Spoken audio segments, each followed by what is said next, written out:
వికారాబాద్ జిల్లా పరిగి పట్టణంలో మాజీ ఎమ్మెల్యే కొప్పుల మహేష్ రెడ్డి మీడియా సమావేశాన్ని నిర్వహించారు. ఈ సందర్భంగా ఆయన మాట్లాడుతూ బీఆర్ఎస్ పై ఉన్న కోపాన్ని కాంగ్రెస్ నాయకులు రైతులపై చూపవద్దని అన్నారు. కేపీ లక్ష్మీదేవిపల్లి రిజర్వాయర్ తప్ప అన్ని రిజర్వాయర్లు 70% పూర్తయ్యాయని తెలిపారు. మేడిగడ్డలో 2-3 పిల్లర్లు కుంగిపోతే కాంగ్రెస్ నేతలు రాద్ధాంతం చేస్తున్నారని అన్నారు. పాలమూరు రంగారెడ్డి ఎత్తిపోతల పనులు జరగకుండా కాంగ్రెస్ పార్టీ నాయకులు కేసులు పెట్టి అడ్డుకున్నారని విమర్శించారు. తెలంగాణ రాష్ట్రంలో సంపాదన పెంచి పేదలకు పంచు అనే నినాదంతో మాజీ ముఖ్యమంత్రి కేసీఆర్ ఎన్నో సంక్షేమ పథకాలను తీసుకువచ్చి ప్రజలకు అందజేశారని అన్నారు. ఈ కార్యక్రమంలో బీఆర్ఎస్ పార్టీ నాయకులు ప్రవీణ్ కుమార్ రెడ్డి, సురేందర్, రాజేందర్ పాల్గొన్నారు. అన్ని కూడా సంపూర్ణంగా ప్రజలకు అందించే విధంగా గడిచిన 10 సంవత్సరాల్లో అప్పటి గౌరవ ముఖ్యమంత్రి కేసీఆర్ గారు పనిచేసిన సంగతి మనం అందరం కూడా చూసినాం. ఏ ఎన్నికలు జరిగినా గతంలో టీఆర్ఎస్ పార్టీకి పట్టం కట్టడం, మరి నిధుల రూపకంలో తెలంగాణ ఒక ధనిక రాష్ట్రంగా వచ్చినటువంటి సంపాదన అన్నింటినీ కూడా పేదలకు పంచాలి, సంపద పెంచాలి, పేదలకు పంచాలని దేశంలో లేనటువంటి సంక్షేమాలు అందించడం.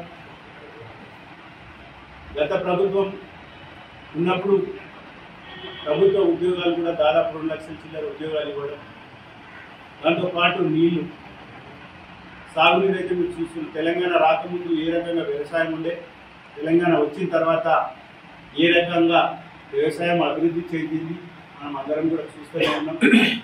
దాని భాగంగా అప్పుడు కట్టినటువంటి ప్రాజెక్టులను మరి నిన్న కాంగ్రెస్ పార్టీ అధికారంలోకి వచ్చిన తర్వాత మరి ఏదైతే కాళేశ్వరంలో ఏడిగడ్డలో ఒక 2-3 పిల్లర్లు కుంగిపోవడం, దాన్ని అలా రాద్ధాంతం చేసి గత ప్రభుత్వం మీద తప్పుడు ప్రచారం చేస్తూ ప్రభుత్వం మీద పెద్ద తప్పు చేసింది, కేసీఆర్ ఒక తప్పు చేసిందని కొన్ని నెపం నెట్టి ఇవాళ కావాలని వాళ్ళు దుష్ప్రచారం చేస్తుంది.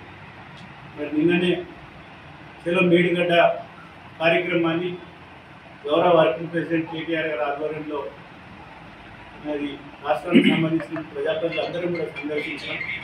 అక్కడ 85 పిల్లర్లు ఉన్నాయి. అక్కడ ఒక 2-3 పిల్లర్లనే చిన్నగా క్రాక్ రావడం, మరి మిగతా అన్నీ కూడా మంచిగా ఉన్నాయి. దాన్ని పెట్టి ఇలా నీళ్లు కూడా రైతులకు ఇవ్వకుండా ఇవాళ బీఆర్ఎస్ పార్టీ ఏదో పెద్ద తప్పు చేసిందని ఇవాళ కాంగ్రెస్ పార్టీ ప్రచారం చేసాం. మనం అందరం కూడా చూస్తున్నాం. వాళ్ళు కూడా సందర్శించింది. దాన్ని మరమ్మతులు చేయాలి. మరి అప్పుడు ఉన్నటువంటి కాంట్రాక్టర్ తప్పుదమ్మా, ఎవరు తప్పు దాని మీద ఎంక్వైరీ చేయండి. తప్పకుండా దాన్ని మరి ఖచ్చితంగా యాక్షన్ తీసుకోండి.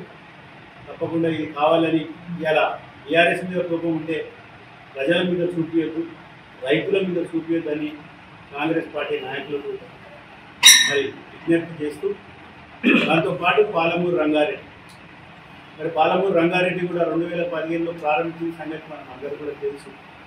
మరి గడిచినటువంటి 10 సంవత్సరాల్లో 7 సంవత్సరాల్లో అనేక కేసులు కాంగ్రెస్ నాయకులు ఎన్నో కేసులు